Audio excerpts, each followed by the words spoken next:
Terminer notre enseignement ou la série des enseignements qu'on avait fait sur la révélation de Jésus-Christ ou la connaissance de Dieu. Nous allons conclure aujourd'hui avec en démontrant quelques conséquences qui arrivent à cause de l'ignorance de la personne qu'on invoque. Alléluia, amen, amen, amen. Si vous permettez, je vais aussi prier pour la parole de Dieu. Amen. Jésus-Christ est avec nous. Jésus-Christ est avec nous. Jésus-Christ est avec nous tous les jours. Jésus-Christ est avec nous. Jésus-Christ est avec nous. Jésus-Christ est avec nous tous les jours. Alléluia, alléluia, alléluia, alléluia, alléluia, Jésus, le roi des rois, alléluia, alléluia, alléluia, Jésus, Jésus-Christ le Seigneur. Jésus-Christ le Seigneur, Christ le Seigneur de ma vie. Jésus-Christ le Seigneur, Jésus-Christ le Seigneur, Jésus-Christ le Seigneur de ma vie. Alléluia, alléluia, alléluia. Alléluia, alléluia, Jésus, le roi des rois, alléluia, alléluia, alléluia, Jésus, Jésus-Christ est le sauveur, Jésus-Christ est le sauveur, Christ est le sauveur de ma vie. Jésus-Christ est le sauveur, Jésus-Christ est le sauveur, Jésus-Christ est le sauveur de ma vie. Alléluia, alléluia, alléluia, alléluia, Jésus, le roi des rois.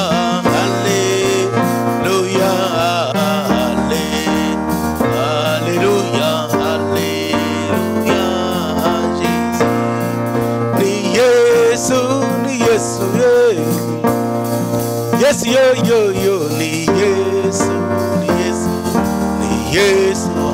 Wauzima ni Yesu, ni Yesu, yes, yo, yo, yo, ni Yesu, ni Yesu. Wauzima ni Bwana wa Bwana, yes, yo, yo, yo, ni Yesu, ni Yesu. Wauzima ni Mungu wa ushindi, Yesu wa ushindi, ni Yesu, ni Yesu, ni Yesu. Ata milele, ata lele milele, Yesu. Ata milele, ata lele milele, Yesu. Mungu ni mwema, ata lele milele, Yesu. Sanjona Yahweh, ata lele milele, Yesu. Ata milele, lele milele. Sanjona Yahweh, Baba Fire Sentako, Reba Shikarababa. Bien-aimé, prie avec moi. Que Dieu te touche, que Dieu te parle. Alléluia. Seigneur, nous invoquons ta grâce. Nous implorons ta grâce. Cher Saint-Esprit, nous nous soumettons à toi. Nous déposons nos vies entre tes mains. À tes pieds, Seigneur, nous nous soumettons. Esprit Saint de Dieu, parle-nous, Seigneur. Communique-nous la vie, communique-nous la grâce, communique-nous la guérison, la délivrance, communique-nous la vérité qui affranchit, qui et affranchir qui donne la liberté. Seigneur, bénis mon frère, bénis ma soeur pour que son temps soit un investissement meilleur, Seigneur. Que mon frère ne regrette pas son temps, mais qu'il soit consolé, qu'il trouve qu'il a fait un bon investissement de son temps ce matin. En venant se lier, parle à mon frère, parle à ma soeur, Seigneur, communique-nous la vie, alléluia, et donne gloire en ton nom, Seigneur, en ce moment. Merci, cher Saint-Esprit. Merci, Esprit de Dieu. Amen, amen, amen, amen, amen. Et juste un communiqué ici avant qu'on aille plus loin. On a demandé que nos frères, si vous avez laissé stationner votre voiture en face, dans les stationnements qui est en face, alors les gens d'en face ont décidé de ne pas nous céder cette place. Est-ce qu'il y a quelqu'un qui a stationné?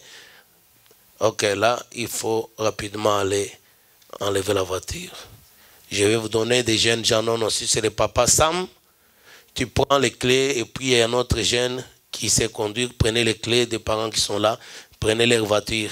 Sinon, si vous ne connaissez pas les voitures, le papa rapidement. Frère, vous avez aussi le garage là-bas. Prenez toutes les voitures, mettez-les même sur le trottoir, mettez de ce côté. C'est dommage, je ne croyais pas que vous avez stationné là-bas. J'ai attendu avec le communiqué à la fin. Pour remorquer. Christian est où? Allez avec Sam. Et Libois aussi, allez-y. Que les parents restent ici, que les jeunes aillent déplacer les voitures. Amen. Alléluia, amen. Amen. On doit respecter nos parents. Sauf si papa veut partir lui-même. Alors, tout le reste, les jeunes, allez-y. Sam, tu as combien de clés? Donne à Christian, donne à Libois, allez déplacer les voitures, trouver un endroit.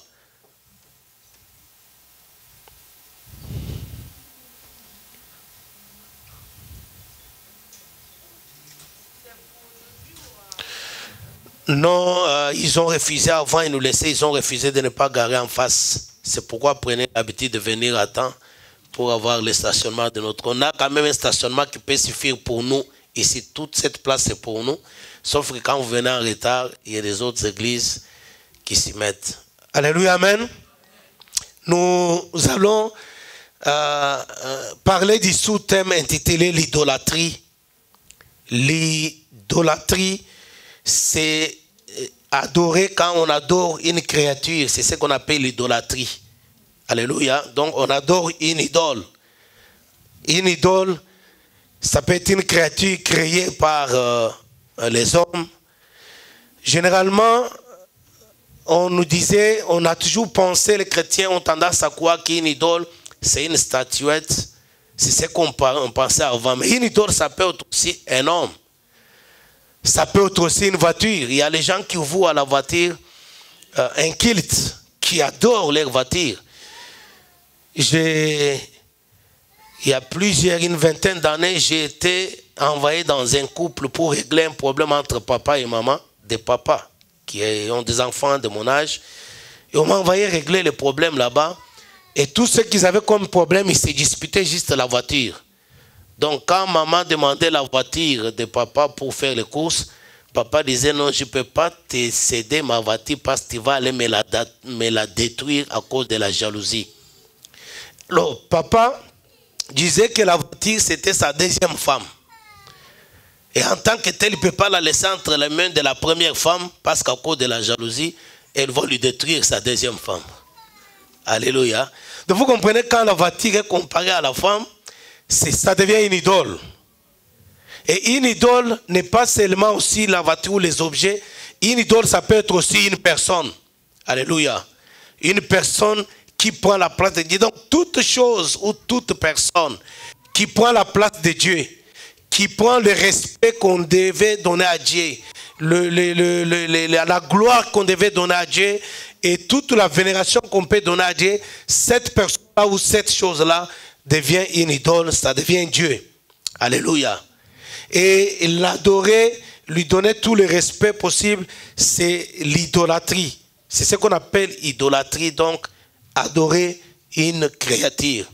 Et l'idolâtrie, généralement, nous prennent en captivité à partir de notre ignorance. Quand on ne connaît pas Dieu, le diable s'infiltre plutôt dans nos vies Et il va nous enchaîner dans l'idolâtrie. Non seulement il va nous enchaîner, il va placer en nous un démon géant qu'on appelle idolâtrie. Alléluia. Et ce démon-là, quand il entre dans ta vie, il prend la place que devait occuper Dieu. Et il prend en otage et tu commences à lui vouer tout respect, ton temps, soit ton argent, et il occupe la place de Dieu. Et généralement, tu restes ignorant, tu ne peux pas croire que tu es esclave de l'idolâtrie. Alléluia, amen, amen, amen. Bien-aimé, quand Dieu a créé Adam et Ève, les a créés à son image, selon sa ressemblance, il les avait donné tous les pouvoirs, tous les avantages. Et quand Adam et Ève ont été séduits par le diable, quand il les a trompés, il n'est pas venu par 4 chemins, il est allé tout droit au but, à l'objectif. L'objectif c'était quoi? Amener l'homme et la femme à se détourner de Dieu, donc à se rebeller contre Dieu. Alléluia.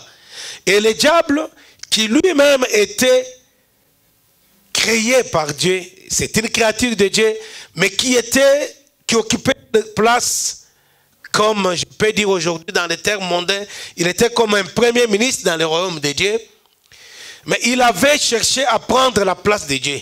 Il avait cherché à être lui-même Dieu. Alléluia. Donc, il était devenu comme lui-même une idole. Il voulait occuper la place de Dieu. Donc, toute tentative de prendre la place de Dieu, c'est-à-dire que tu veux devenir une idole. Alléluia. Et le diable a cherché à prendre la place de Dieu.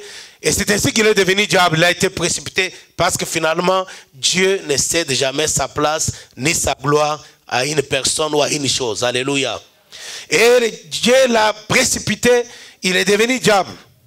Alors, il a compris que la meilleure façon d'opposer l'homme avec Dieu, c'était de le pousser à l'idolâtrie. Alléluia.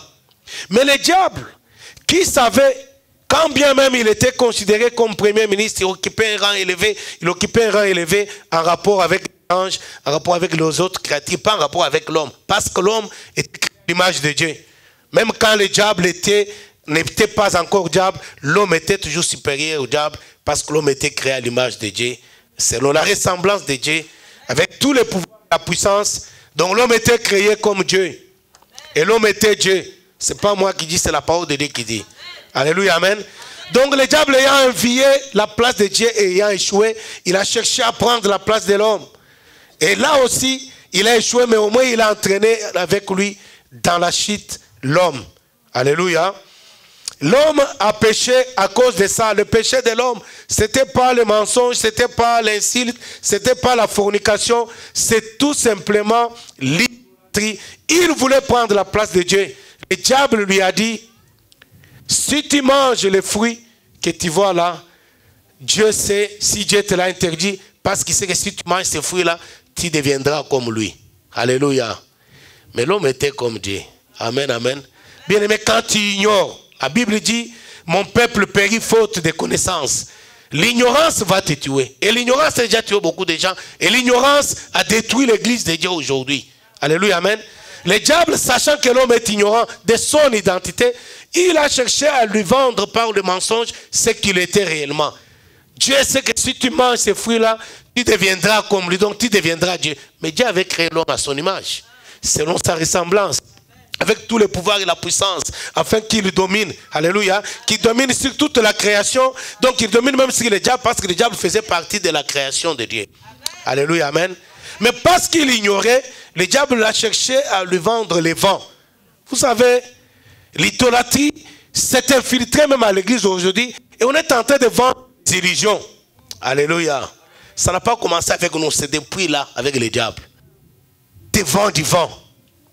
Vous savez, les vents, on ne peut pas les bloquer. Et les gens à l'église aujourd'hui, on leur vend du vent. Alléluia, amen. J'ai entendu le témoignage ici de Maman Tité. C'est extraordinaire. Les gens aiment les spectacles. Dieu n'est pas dans les spectacles. Dieu est une réalité. Il n'a pas besoin de faire les spectacles pour convaincre les gens. C'est quelqu'un qui n'a pas d'argument, qui doit faire tout un tas de fantaisies pour convaincre. On fait tomber les gens, on gesticule, on fait tout un tas de choses parce qu'on sait que ce n'est pas vrai. on fait tout pour convaincre. Dieu n'a pas besoin de toutes ces stratagèmes pour convaincre les gens. Dieu est réel, il est une vérité. Tu crois, tu vois, tu crois, tu expérimentes. Alors on n'a pas besoin de spectacle. Alléluia, amen. Donc les vendeurs de vent, les vendeurs d'illusions sont dans l'église aujourd'hui. Et ils ont pris la place de Dieu. Et les chrétiens, dans l'ignorance, ils ne se rendent même pas compte qu'on est déjà devant en pleine idolâtrie sans le savoir. Alléluia. C'est quoi l'idolâtrie? C'est quand tout un peuple, tout un groupe de gens deviennent otages d'un individu. Alléluia. Avant de parler à ton père, tu dois aller voir d'abord le pasteur, que le pasteur te donne la permission de parler à ton père. Parce que ton père est sorcier, il faut faire attention. Avant d'envoyer l'argent à ta mère, il faut avoir l'autorisation du pasteur. Avant de faire ceci, il faut... Alors là, cet homme-là est ton Dieu. Si tu ne le sais pas, c'est seulement l'ignorance. Et si tu ne le sais pas, Dieu, lui, sur le trône, il considère que ce monsieur-là est ton Dieu. Et là, la colère de Dieu est sur toi. Parce que tu es idolâtre sans le savoir. Alléluia, amen. On va voir ça plus tard dans la Bible. Mais qu'est-ce qui va arriver quand Adam et Ève vont finalement succomber à la tentation? Donc ils ont cherché à devenir comme Dieu sans savoir qu'ils étaient déjà comme ça. Et puisque cette pensée d'occuper la place de Dieu, donc c'est-à-dire la différence qui séparait l'homme de Dieu, c'était seulement l'adoration. Alléluia. Et le diable aime qu'on l'adore. Et on ne peut pas adorer des personnes adorent que Dieu. Alors il a cherché, il a échoué, il a cherché à vendre la même chose à l'homme et ils ont tous échoué. Quand ça tire la colère de Dieu, l'idolâtrie amène la malédiction. Et la malédiction nous amène dans les naufrages que nous avons aujourd'hui, même dans l'église. Alléluia. Et Dieu, quand ils ont succombé au mensonge du diable, ils ont péché. C'est eux-mêmes qui se sont rendus compte du naufrage. Alléluia. À peine ils ont pensé qu'ils pouvaient occuper la place de Dieu, ils se sont rendus compte qu'ils étaient nés. Alléluia. Automatiquement. Bien aimé, l'idolâtrie appauvrit. La nudité, c'est l'image et le symbole de la pauvreté. Alléluia, amen, amen. Aujourd'hui, il y a des nations, et généralement les nations noires, même riches, je ne sais pas pour d'autres pays, nous sommes ici de plusieurs pays, mais même les nations les plus riches chez les Noirs, la population vive dans la pauvreté la plus atroce. Je ne sais pas pour les autres pays. Dans mon pays d'origine, c'est l'un des pays les plus riches du monde. Alléluia. Les sous-sols les plus riches du monde, avec la population la plus pauvre du monde. Amen, amen, amen. Mais c'est un pays qui continuellement a pratiqué l'idolâtrie au grand jour. Alléluia. On avait un chef de l'État, et ça continue jusqu'aujourd'hui, mais on avait un chef de l'État qui se faisait passer pour Dieu. Donc, quand tu vas à l'école, le matin, avant que les cours commencent, vous êtes dehors, vous chantez comme on loue Dieu là. Vous chantez, vous dansez au nom d'un individu. Chaque matin, 30 minutes avant les cours. Alléluia, amen. Vous êtes fonctionnaire, vous allez au travail. Avant de commencer le travail, vous chantez, vous dansez à la gloire d'un individu comme Dieu. Et on a pratiqué ça des années, des années, des années. Et lisez la Bible, bien aimé. Dieu, quand il maudit une nation idolâtre, un peuple idolâtre, quand Dieu maudit, Dieu a prononcé la malédiction sur un peuple, le peuple d'Israël, à cause de l'idolâtrie. Et parmi toutes ces malédictions, Dieu avait dit à Israël, si tu m'abandonnes pour adorer notre Dieu que moi, voilà ce qui va arriver. Je vais exciter tes voisins. Alléluia. Ils vont pénétrer dans ton pays, ils vont violer tes femmes, ils vont violer tes filles. Ils vont prendre vos richesses. Alléluia. Les Congolais, il y a un problème avec mon micro? On a déjà perdu beaucoup de temps.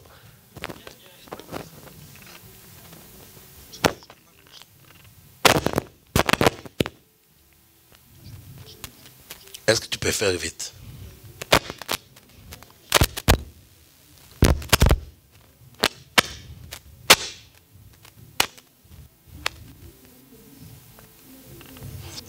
Alléluia, amen.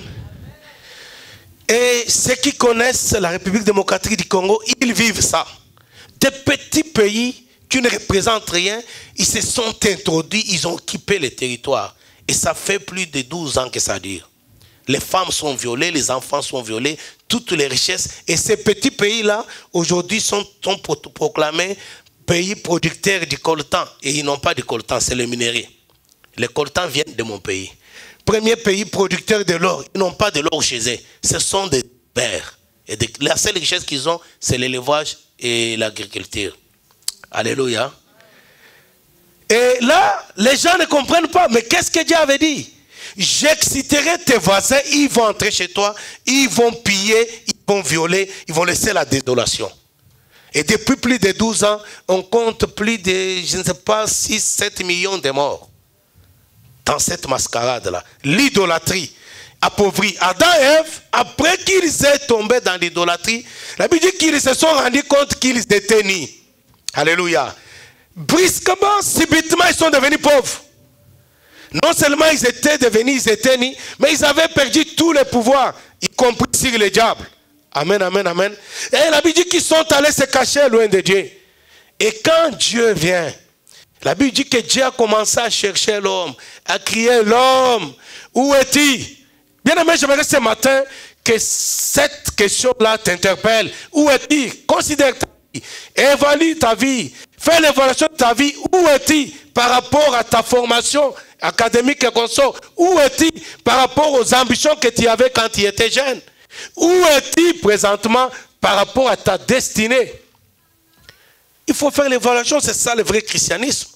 Pose-toi ta question, où es-tu? Dieu cria dans le jardin, homme, où es-tu? Écoutez la réponse de l'homme. Oh Seigneur, je suis allé me cacher quand j'ai entendu ta voix parce que je suis né. Alléluia, amen. Mais qui t'a dit que tu es né? Il n'y a que la pauvreté qui donne aux gens de comprendre qu'ils sont. Qui t'a dit que tu es né? Et l'homme, quand l'idolâtrie prend la place, bien aimé, la personne considère ses intérêts, rien que lui, il devient lui-même le centre du monde. Alléluia. Au lieu d'accuser le diable qui les a menti, l'homme va accuser Dieu, il va accuser la femme, il ne s'accuse pas lui-même, donc ce n'est pas sa faute. Amen, amen, amen, amen. Bien aimé, l'idolâtrie, c'est un crime. Et l'idolâtrie aujourd'hui détruit nos vies et détruit notre société. Et même les nations sont détruites à cause de l'idolâtrie. Alléluia. Et le fait de ne pas connaître Dieu, on tombe dans l'idolâtrie. Je suis né et je me suis caché. Qui t'a appris que tu es né? Est-ce que tu as mangé de l'arbre dont je t'avais défendu de manger? Bien aimé, le verset 12, vous verrez que l'homme, au lieu de saisir l'occasion, Dieu lui pose directement la question. Dieu a compris que la pauvreté est la conséquence de l'idolâtrie. Alléluia. Alors il va tout droit au but. Est-ce que tu as mangé l'arbre que je t'avais défendu? Ce n'est pas que Dieu ne savait pas. Dieu connaît toutes choses, bien aimé. Mais Dieu nous donne toujours l'occasion de nous repentir. Amen. Dieu savait ce qui s'était passé. Il est omniscient, omnipotent, omniprésent. Il savait. Alors l'homme, au lieu de saisir la main tendue de Dieu, il va se perdre dans des discussions. L'homme répondit, la femme que tu as mise auprès de moi m'a donné de l'arbre et j'ai mangé. En d'autres termes, c'est ta faute d'abord de m'avoir donné la femme. C'est ce qu'il ressort là. La femme que tu as mise, tu as... Donc ça c'est Dieu, il met Dieu là. Ta faute à toi, si tu ne m'avais pas donné la femme, je n'aurais pas mangé le fruit. Donc, il est d'abord devenu lui-même Dieu. Donc tout, c'est lui le meilleur, tous les autres sont faux. Alléluia. Il accuse Dieu, il accuse la femme, il s'épargne lui, il épargne le diable, bien sûr. Je vais vous expliquer pourquoi en continuant ce message. Retenez ça là. Pourquoi il ne dit pas, Seigneur, pardonne-moi, j'ai mangé le fruit? Pourquoi il ne dit pas, le diable a trompé ma femme? Donc ici, il condamne Dieu, il condamne la femme, et puis il épargne le diable, il s'épargne lui-même. Alléluia, amen. Bien aimé, le diable, c'est un voleur. Il vient pour voler, pour tuer, pour détruire, pour égorger. Tu peux le cacher, tu le caches pour ta misère et pour ta souffrance. Alléluia. On ne peut pas négocier avec lui. Avec lui, il n'y a pas de concession. C'est la misère, c'est la souffrance, c'est la désolation, c'est la mort. Alléluia. Et c'est comme ça que l'homme avait perdu son statut. L'idolâtrie, bien aimé, je vais vous dire quelques conséquences liées à l'idolâtrie. D'abord, qu'est-ce que l'idolâtrie a fait dans l'église? à l'église du Seigneur, l'idolâtrie. Aujourd'hui, vous verrez que les serviteurs de Dieu que nous sommes malheureusement sont devenus de petits dieux dans leur monde. Mais le problème c'est quoi? Quand ce démon d'idolâtrie possède une personne, quand il vient, il prend le contrôle de mon frère, pasteur Constant, il va le lier et il va occuper la place qu'occupe son esprit. Alléluia. Donc, il va le faire miroiter que c'est lui qui est devenu Dieu. Donc, tous les intérêts du monde, c'est lui. Lui, il est le centre du monde. Bien aimé, en flouant son intelligence, il ne va pas te dire que tu es Dieu. Mais il va te pousser s'aimer chez toi les sensations, les sentiments d'un Dieu, les désirs d'un Dieu. Il va te donner la soif d'être le premier en tout et pour tout et de te considérer que toi, il n'y a que toi, rien que toi. Alléluia. Et dans nos églises aujourd'hui, le pasteur, les hommes de Dieu, apôtres, bishop, et vous savez, dans les soucis d'être meilleur, on change même les noms. Moi, ça m'impressionne. Je connais certains amis, il est francophone, il ne connaît aucun mot d'anglais. Et puis il s'est fait appeler bishop. Mais ça veut dire quoi? Oh, bishop. Bon, mais écoutez, c'est comme un vent là. C'était sorti là, au bishop. On enlève pasteur, bishop. Oh, dès que cet esprit-là prend la place, avec rise comme du diable, rise parce qu'effectivement il est commandé par le diable, avec des astuces, avec malice, des petites choses commencent à s'installer et on commence à modifier tout. Alors, dès qu'il a pris le contrôle de l'église, les choses ont commencé à changer. Si tout le monde se fait appeler pasteur, moi je suis bishop. Et dès que les gens me suivent dans bishop, je suis archibishop. Et dès comme il y a maintenant beaucoup des archibishops, alors je viens le révérend interplanétaire, cosmopolitain, je ne sais pas quoi, tous les titres que vous voulez. Pourquoi? Parce que l'idolâtrie te donne l'impression que tu es le meilleur, tu es l'unique expert. Oh, l'unique, c'est Dieu. Mais quand tu commences à avoir la pensée que tu es unique, il n'y a personne comme toi, tu es déjà Dieu. Et là, tu es possédé par l'esprit d'idolâtrie. Donc on veut être l'unique, on ne veut pas être deux. Et bien aimé, je vous dis les choses que je connais. Il faut voir quand on va dans des réunions, pasteur, c'est pas possible. Les païens ne se comportent pas comme ça. C'est pas possible. L'idolâtrie a pris l'église en otage. Donc on veut être unique, on fait tout. Comment voulez-vous expliquer qu'on a une réunion des hommes de Dieu? La réunion commence à 15 h. Il y a des gens qui viennent, avant d'entrer, il met au coin là, il envoie quelqu'un. Est-ce que tout le monde est déjà entré? Un espion vient, regarde, non, il y a tel. Il demande, tel est déjà là, tel passé est déjà là. Non, il n'est pas encore là, il reste là. Il va entrer la dernière personne, parce qu'il veut être unique. Il ne veut pas être semblable. L'idolâtrie. Et quand l'idolâtrie prend possession, on ne croit pas, c'est un esprit qui fait beaucoup de ravages et qui détruit beaucoup. Et la première chose qu'il fait est que la personne qui est esclave de cette espèce de démon, il ne croit pas qu'il est possédé. Alléluia. Dieu peut révéler à quelqu'un d'autre pour dire, prince, Dieu m'a montré que tu es possédé par tel démon. Jamais, il ne croit pas. Il ne croit pas qu'il est possédé, parce que c'est lui le meilleur. Sur la terre, il n'y a que lui. Comment peut-il être possédé? Il est possédé, il ne croit pas. Et s'il ne croit pas, c'est que veut dire qu'il ne peut pas être délivré. Alléluia. Donc vous verrez que quand il faut discuter, même dans une réunion, il prend des positions très radicales. Il n'y a que sa position, il va imposer ce qu'il pense à tout le monde. Et si vous n'acceptez pas, ça s'éclate. C'est ainsi que c'est difficile d'avoir des plateformes de pasteurs. Ça commence aujourd'hui, ça s'éclate demain, ainsi de suite, ainsi de suite. Parce que tout le monde veut être chef. Tout le monde veut être premier, tout le monde veut être unique. Et comme on ne peut pas avoir trois chefs, ça ne va jamais plus loin. Alléluia, amen. Bon, quand je parle de pasteur, les gens aiment bien. Hein? Je vois des sourires là. Alléluia.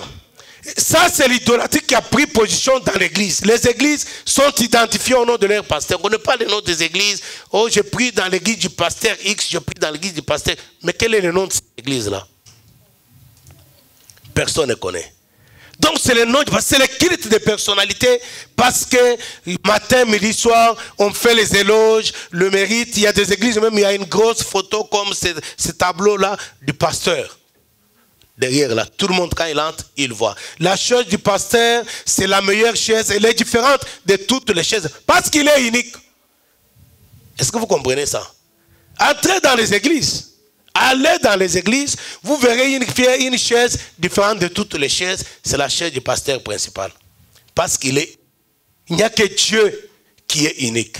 Et là, il est déjà dans le trône de Dieu.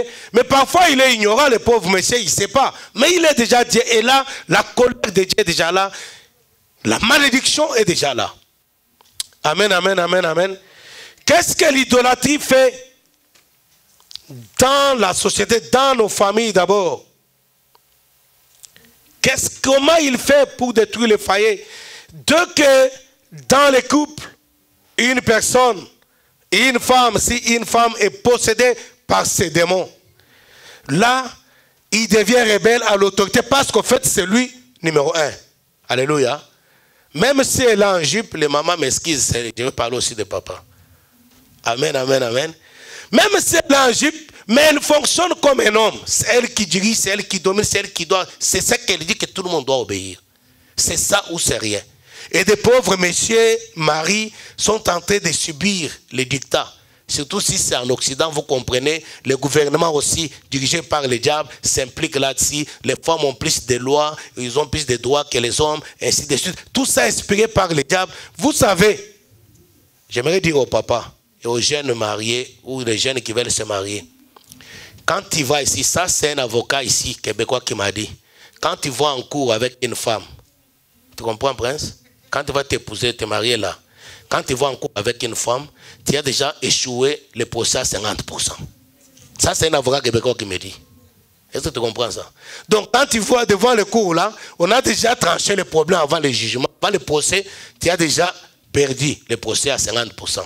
Maintenant, les 50% là, on va vous écouter. Donc, toi, tu vas lutter sur les 50%. La femme a déjà gagné le procès à 50%. Parce que c'est une femme. On ne joue pas ici là. Les mamans savent, n'est-ce pas? Ça, c'est un avocat québécois qui m'a dit, il dit, mon ami, il ne faut pas niaiser ici, là, on n'est pas en Afrique. 50%, tu as déjà perdu. Donc, la femme a déjà remporté la victoire. Et puis, les 50 autres, là, on va t'écouter. Tu dois te battre pour qu'on t'écoute. Amen, amen, amen. C'est ainsi que mentir, tromper sa femme, c'est un scandale ici. Mais une femme qui trompe son mari, ça paraît normal. Est-ce que vous savez ça, les hommes? Les hommes savent ça? Et ici, c'est... Ah, papa, vous ne savez pas? Ah. Si un voisin, ton voisin québécois, t'attrape en plein adultère, tu as menti ta femme, il va te haïr. Comme si c'était son problème, il va te haïr. Mais si tu l'appelles pour trancher parce que tu as attrapé ta femme en flagrant délit, il trouve normal, il va te conseiller. Et si tu as trompé ta femme ici, aucune personne ne va t'encourager, aucune personne ne va plaider pour toi. Ils vont encourager ta femme à divorcer. C'est vite fait, vite fait. Mais si c'est ta femme qui t'a trompé, ils sont qu'on dit non, mais c'est pas grave, mais écoutez, blablabla, bla, bla, bla. C'est comme ça. L'idolâtrie, quand il prend la place dans un foyer, la femme, même si elle est en jupe, mais elle a l'autorité, elle a le pouvoir. Elle est possédée par cet esprit-là. Elle parle, elle crie, et n'a pas le respect de la parole de Dieu. Femme, soyez soumise. Elle discute, elle crie. C'est elle qui décide. Tout ce qu'elle dit, c'est la parole de l'évangile. Tout le monde doit écouter, tout le monde doit se soumettre. Tu ne veux pas, va voir ailleurs, fais ce que tu veux. Ici, c'est la loi et c'est maman qui décide et c'est déjà décidé. Tu n'as plus rien à faire. Aujourd'hui, il y a des divorces dans l'église. Pourquoi? Parce que l'idolâtrie occupe nos maisons, occupe nos foyers. Il n'y a plus d'entente parce qu'il y a des autorités qui se bousculent. Quand il y a des autorités dans une même maison, ça ne peut pas marcher. Alléluia. Bon, ça peut être aussi les hommes. Donc, je ne suis pas contre, ce n'est pas un problème de masculin ou de féminin, je parle de l'idolâtrie. Bien aimé, quand l'idolâtrie entre dans la maison, il détruit la famille. Il détruit la famille, mais l'idolâtrie peut être dans la maison aussi auprès des enfants. Il y a des petits gars ou des petites filles où même les parents ont un mot à dire. Alléluia. Bien aimé, il y a des enfants qui dominent leurs parents. On décide, l'enfant vient, il dit, si c'est le contraire, tout le monde doit accepter. Vous êtes obligé d'accepter. Il y a des parents qui font ça. Alléluia. Bon, vous comprenez que ce n'est pas moi. Hein. Il y a des parents qui sont esclaves de leurs enfants. Donc les enfants se permettent n'importe quoi. L'enfant n'a pas, même ne fait que le respect. Quand il parle ou il parle à ses parents, tu as l'impression de quelqu'un dans la rue. Et puis on dit tout ça, c'est encouragé à l'école, c'est encouragé dans la société où nous vivons aussi. Bon, mais les enfants, écoutez, quand tu vas te plaindre, nos amis quelqu'un vont dire non, non, toi tu es en train de trop stresser les enfants, il faut laisser un peu la liberté, les enfants doivent prendre de l'air. Donc les enfants doivent te manquer du respect, c'est prendre de l'air, c'est normal. Alléluia, amen. L'idolâtrie. Donc un petit monsieur, petite dame qui se considère comme Dieu, on ne peut pas le conseiller. Ce qu'il veut, c'est ce qu'il doit faire ou ce qu'il doit faire. Bien aimé, vous savez, on m'a appelé trancher un pomme dans un foyer. Le papa africain grandi en Afrique, il a fait la bêtise d'envoyer les enfants en Europe pour étudier, soi-disant les écoles sont meilleures. Les enfants sont allés avec maman, ils ont étudié, et puis un jour papa, quand il va en vacances pour les visiter, il se rend compte que la nuit, il voit sa fille ou ses filles entrer avec des petits gars, avec les pantalons ici, avec les boucles d'oreilles, les cheveux, machin. Le jeune homme le salue, bonjour Georges. Lui ne comprend pas ça. Parce que dans la culture, dans ses valeurs, un enfant doit dire bonjour ou bonsoir papa. Un point, un trait. Alors le petit copain ou le petit chum de sa fille lui dit bonsoir Georges. Le temps qu'ils comprennent bien qu'est-ce qui se passe, ils montent les escaliers, ils vont s'installer dans la chambre. Alors le gars dit mais je rêve quoi. Il appelle sa femme, mais qu'est-ce qui se passe ici? Ah non mais toi Georges, tu es en train de trop déranger les enfants, il ne faut pas trop stresser les enfants. Je ne sais pas si vous comprenez ça. Le type pleurait comme un enfant. Il dit, mais qu'est-ce qui se passe? Et la femme le menace et les enfants le menacent. Il a perdu le contrôle de sa propre maison. Donc les jeunes hommes peuvent monter dans la chambre, dormir là-bas le matin, descendre. Au revoir Georges. Et s'en aller. L'idolâtrie.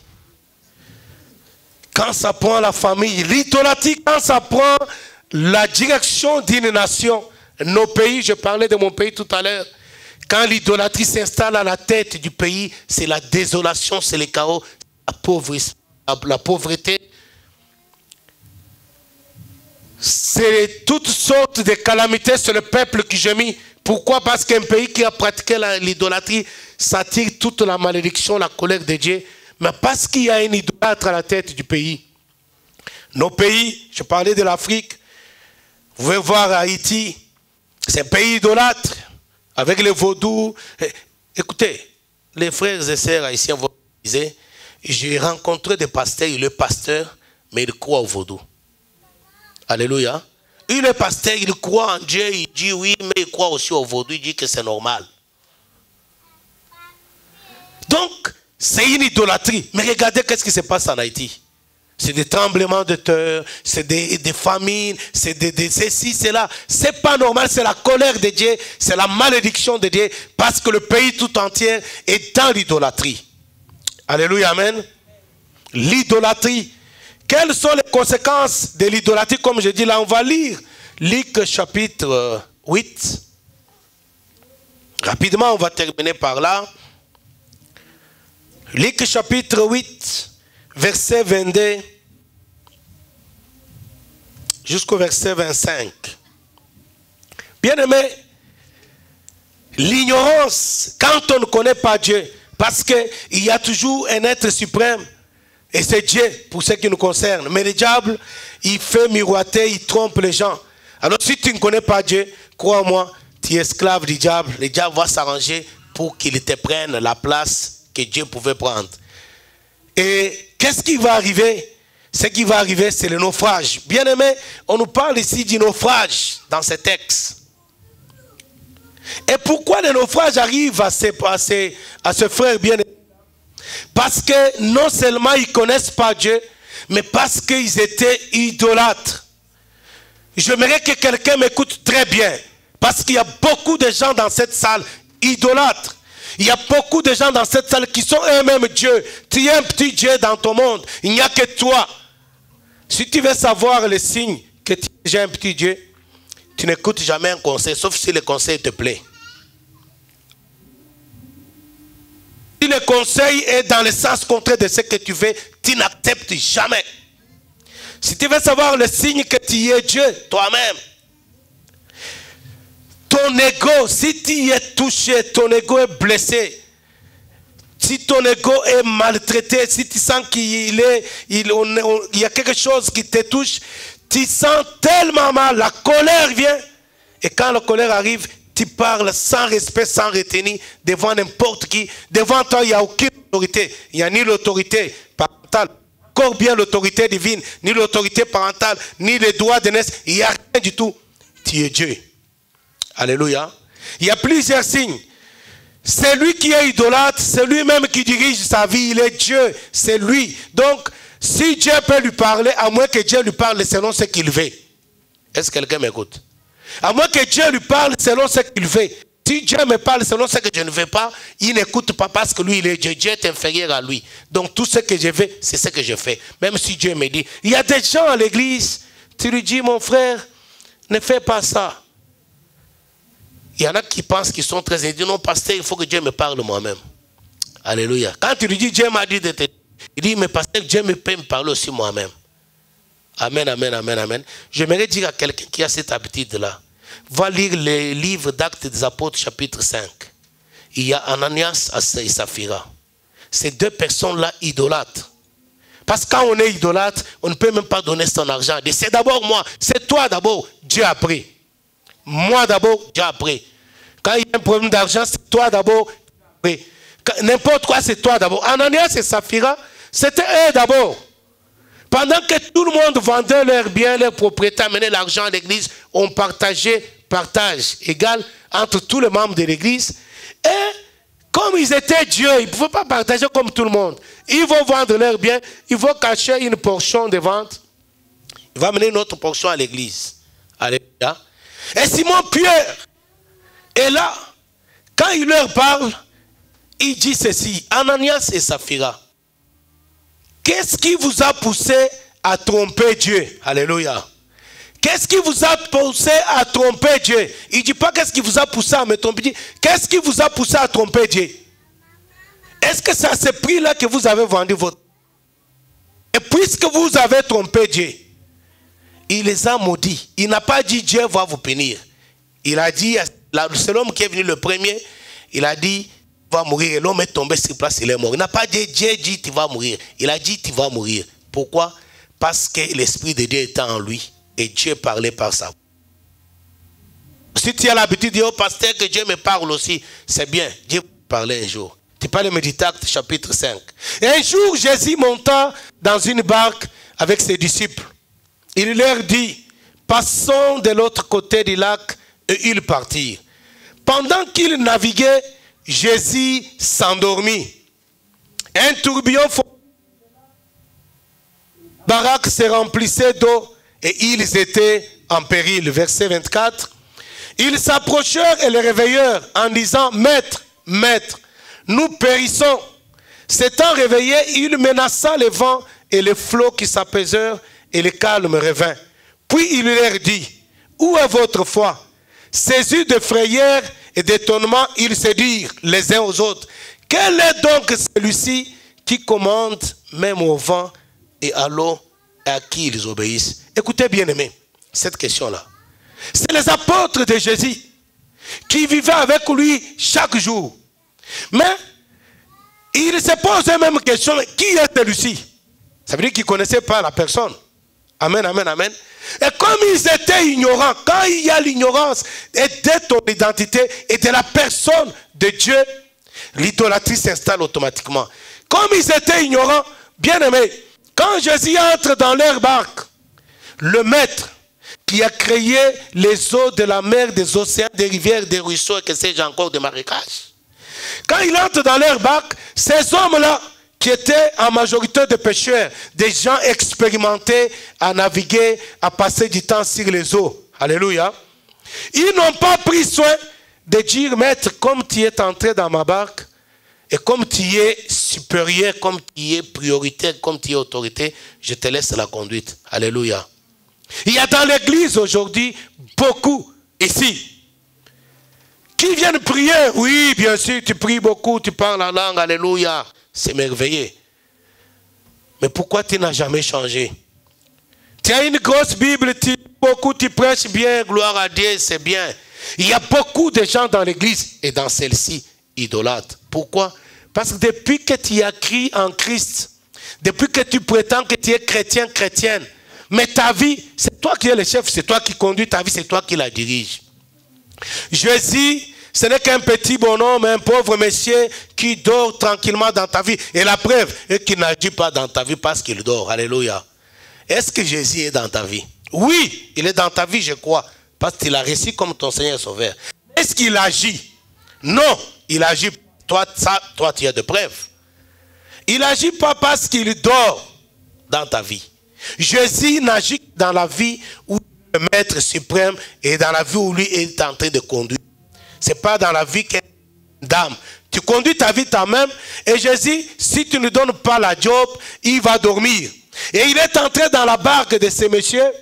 Et comme les messieurs étaient expérimentés, ils n'ont pas trouvé important de laisser la direction de la barque à Christ. Alors ils conduisaient leur barque. Et le Seigneur, ne trouvant pas quoi faire, la Bible dit qu'il s'endormit. Est-ce que Christ dans ta vie, il est là? Oui. Mais est-ce qu'il est en action? Non. Parce que tu ne dois pas donner la direction de ta vie. Bien-aimé, ce matin, j'aimerais que tu ne sois pas Dieu pour toi-même. Ne te prends pas pour le centre du monde. Tu n'es rien. Alléluia. En tout cas, moi, je ne suis rien. Si tu penses comme moi, tu peux dire, je ne suis rien. Moi, je suis rien. C'est que tu es le centre. Tu es entré, tu es en péril maintenant. Il y a des foyers qui ne marchent pas. Simplement parce que tu veux prendre la place de Dieu. Les papas n'écoutent pas les mamans n'écoutent pas les papas, les enfants n'écoutent pas les parents n'écoutent pas les enfants. Donc, dans la maison, il y a des petits dieux, des petits... Et les diables s'installent et la maison, la famille est dans la désolation. Ils s'approchèrent et le réveillèrent en disant, Maître, Maître, nous périssons. Bien-aimé, tu es en train de périr. Dieu merci, tu peux aussi le réveiller. Tu peux tourner ton regard vers lui. Mais au moins si tu peux accepter de laisser le trône, de lui laisser le trône de ta vie, de lui laisser la direction de ta vie. Si tu peux être bien-aimé, si tu n'écoutes jamais, jamais, même si tu lis toi-même, tu n'acceptes jamais. Alors tu es Dieu. Ce matin, tu peux lui laisser la direction de ta vie.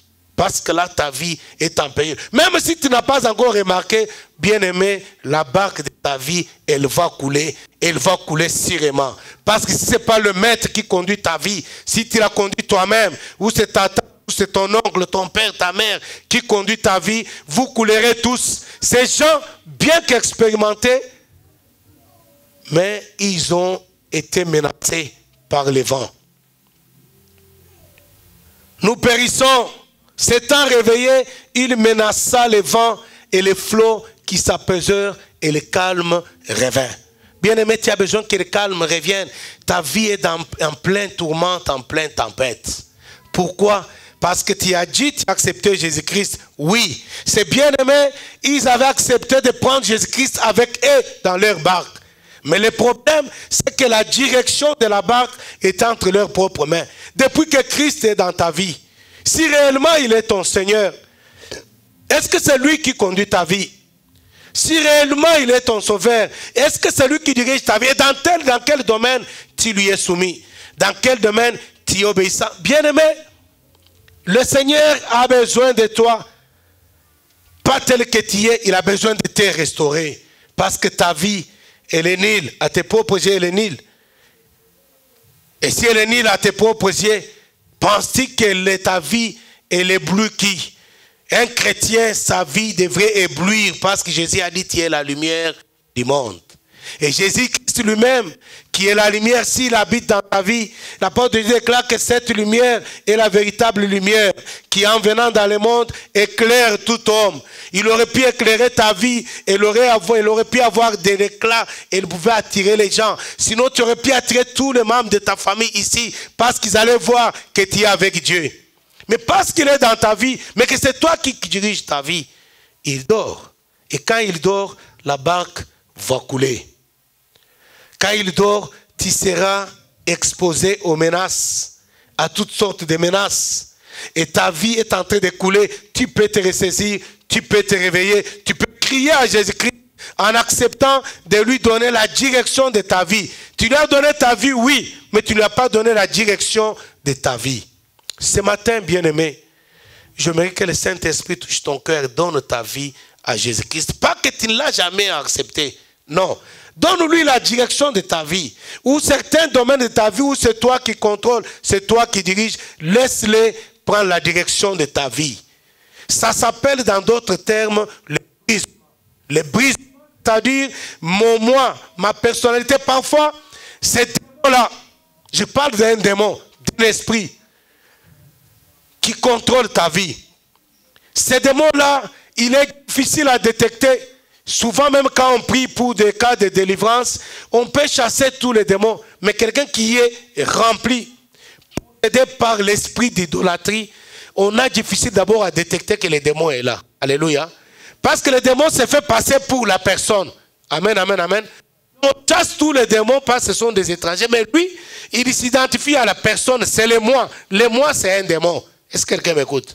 C'est le moi, tu penses que c'est toi, mais ce n'est pas toi, c'est un esprit qui a lié ton esprit, qui occupe la place de ton esprit. Il s'exprime en te faisant croire que c'est toi. S'il a des désirs, il te dit, j'aimerais, il te dit que je veux ça. Tu penses que c'est toi qui veux ça, mais c'est lui qui veut ça. Il te pousse à gauche, à droite. C'est le moi, et le moi a besoin d'être brisé pour que le Seigneur occupe la place. Alors quand on fait des séances de délivrance, on a des difficultés à discerner que ce démon-là est là. On peut chasser tous les démons et croire que la personne est délivrée. Mais après, on verra que la personne a des problèmes. Généralement, pour émerger spirituellement, c'est difficile par ces démons-là. Ils n'obéissent à personne. C'est un esprit, c'est lui, Dieu. Il n'obéit à personne. Il va te rendre incapable d'obéir à Dieu. Sauf bien sûr, comme je l'ai dit précédemment, sauf ce que toi tu veux. Ce que lui veut là, il va te pousser à accepter. Si c'est ce que Dieu te dit, il te pousse à accepter.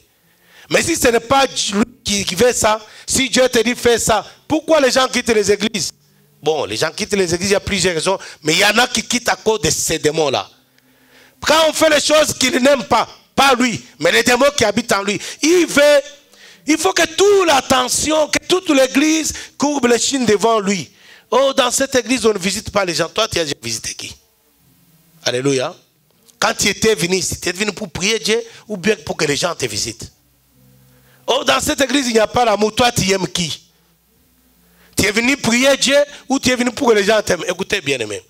Bon, écoutez. Alléluia. Bon, continuez seulement. Tu es venu prier Dieu ou tu es venu pour que nous tous soyons obligés de t'aimer? Est-ce qu'on est obligé de t'aimer?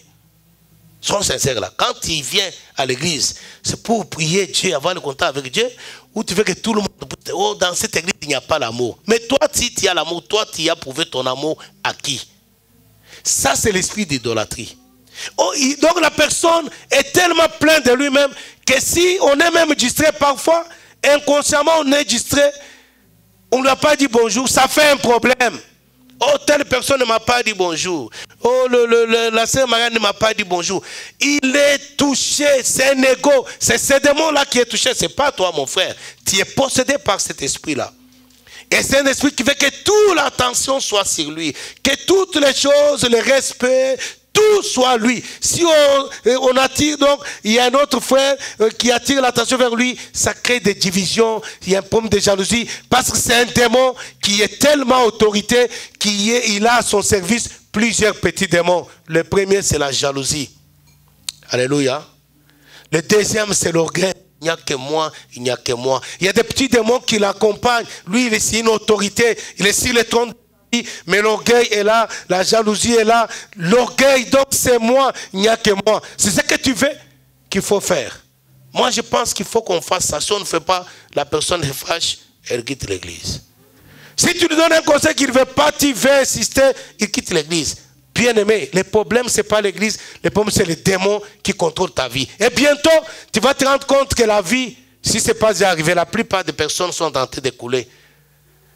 Il faut crier vers le Seigneur. Jésus est le maître de ta vie. Si tu vis, c'est grâce à lui que tu vis. Si tu y es, ce que tu es, c'est grâce à lui que tu es, ce que tu crois être. Et c'est lui qui doit être la première personne sur qui toute l'attention et ton attention et les attentions des autres devraient être focalisées dans ta propre vie. Laisse-le contrôler ta vie. Laisse-le diriger ta vie. Alors tu pourras échapper au naufrage. Parce que l'idolâtrie entraîne tout un tas de péchés. Et tout un tas de péchés entraîne la colère de Dieu. Et la colère de Dieu attire la malédiction. Et la malédiction qui vient de la part de Dieu, il n'y a personne qui va te délivrer si ce n'est Dieu lui-même. Ils sont dans la barque. Et Jésus dormait, bien-aimé. J'aimerais que chacun de nous puisse réveiller le Seigneur et lui donner la direction de sa vie. Si tu as l'impression que tu pries depuis très longtemps, mais Christ ne fait rien dans ta vie, fais attention, vérifie bien s'il n'y a pas une idole sur ton cœur. Si ce n'est pas toi-même une idole, regarde la gestion de ton temps. Regarde un peu tes priorités. Quand il s'agit de priorités de Dieu et tes priorités, tu cèdes à quoi? Tu comprendras. Et regarde dans ta vie. Est-ce que tu écoutes? Est-ce que tu aimes la contradiction? La contradiction.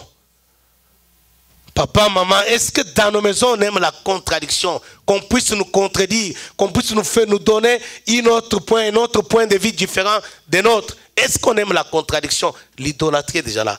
Il faut faire très attention, bien-aimés, parce qu'il y a la confusion, il y a les gens qui confondent la forte personnalité et l'idolâtrie. Le problème est que les deux sont voisins. Alléluia. De la forte personnalité à glisser dans l'idolâtrie, il n'y a qu'un petit centimètre. Parfois, on ne fait pas attention. Et la plupart des gens, possédés par ces démons, pensent qu'ils ont une forte personnalité. Ce n'est pas la même chose. Les gens qui ont une forte personnalité, ils aiment la contradiction. Ils acceptent la contradiction. Quand il n'a pas raison, mais il a une forte personnalité, il a un très fort caractère, mais quand il n'a pas raison, il s'incline. Contrairement à toi, si tu n'as pas raison, de toute façon, toi, tu as toujours raison. Ça, ce n'est pas une forte personnalité. Il ne faut pas se tromper. Les gens qui ont une forte personnalité, ils écoutent les autres. Quand ils commettent une erreur, ils reconnaissent malgré leur fort caractère ou bien forte personnalité, ils reconnaissent l'erreur, ils demandent. Regarde, toi, tu demandes jamais. Il y a des gens qui demandent jamais. Ils sont là. Et tu sais. Jamais tu demandes pardon. Même si tu es pris en flagrant délit, jamais tu demandes pardon. Il y a des petits messieurs, dames, qui eux, ils viennent avec un sourire. Tu es pris la main dans le sac, demande pardon. Non, il commence à te sourire, il pense qu'il va régler le point avec le sourire. Bon, il y a les papas qui sont très forts, ils amènent même les cadeaux. Non, écoute, ce n'est pas un point de cadeau. Demande pardon. Mais comme l'idolâtrie ne peut pas s'incliner, demander pardon, les pensées viennent, qu'est-ce qu'elle va penser, qu'est-ce qu'il va penser. Et comme il va être au-dessus, il ne demande jamais pardon. Il y a les gens dire pardonne-moi, c'est un problème, un problème. Ils n'ont jamais demandé pardon, ils ne demandent jamais pardon. Ils cherchent à contourner, soit avec les cadeaux, soit avec le sourire, soit ils pensent qu'avec le temps, la personne va oublier. Oui, la personne peut oublier ce que tu lui as fait, mais Dieu n'oublie pas. Alléluia. Le diable non plus n'oublie pas, il va bien noter. Et un jour, quand il ira prier Dieu, quand Dieu cherchera à t'exaucer, la Bible dit le diable est un accusateur. Il va se présenter devant Dieu. Il va dire, mais pourquoi tu veux lui donner? Mais tu sais, ce jour-là, il avait fait ça. Il n'a jamais demandé pardon. La forte personnalité, c'est différent de l'idolâtrie. Les gens à fort caractère, forte personnalité, ils demandent pardon quand ils commettent les erreurs. Ils reconnaissent qu'ils n'ont pas raison, ils ont eu tort. Quand ils sont allés, ils ont glissé.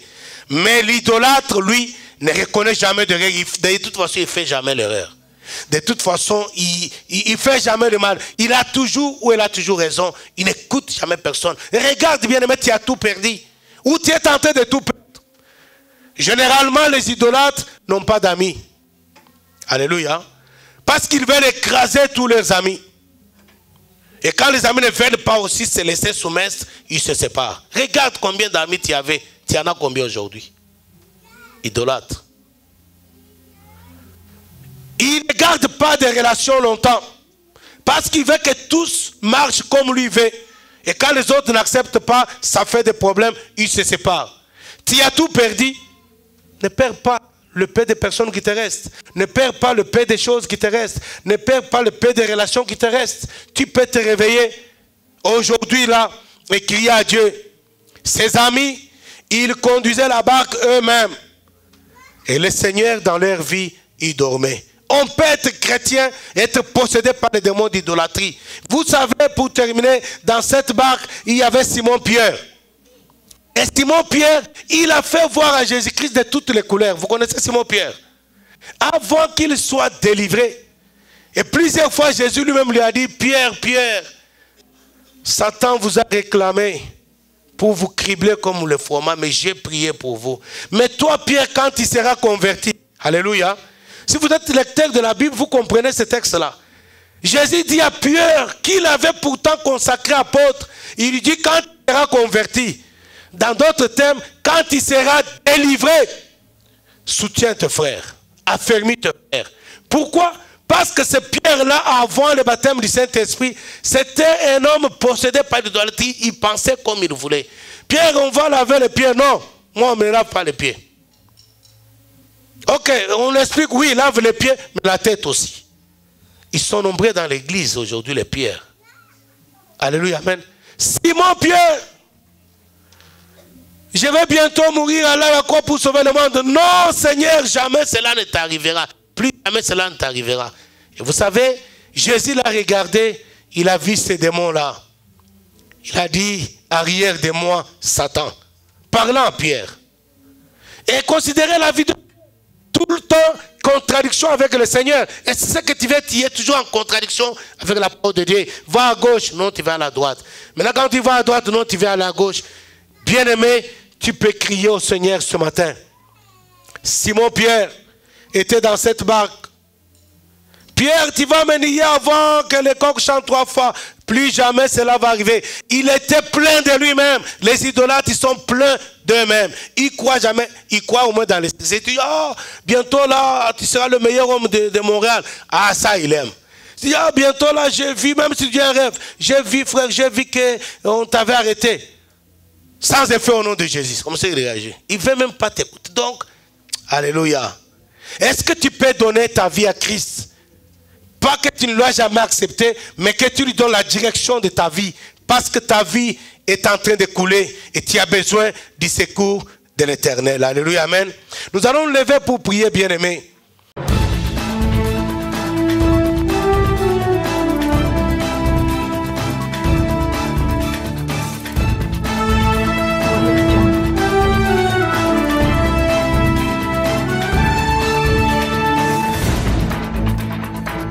Audio Jungle.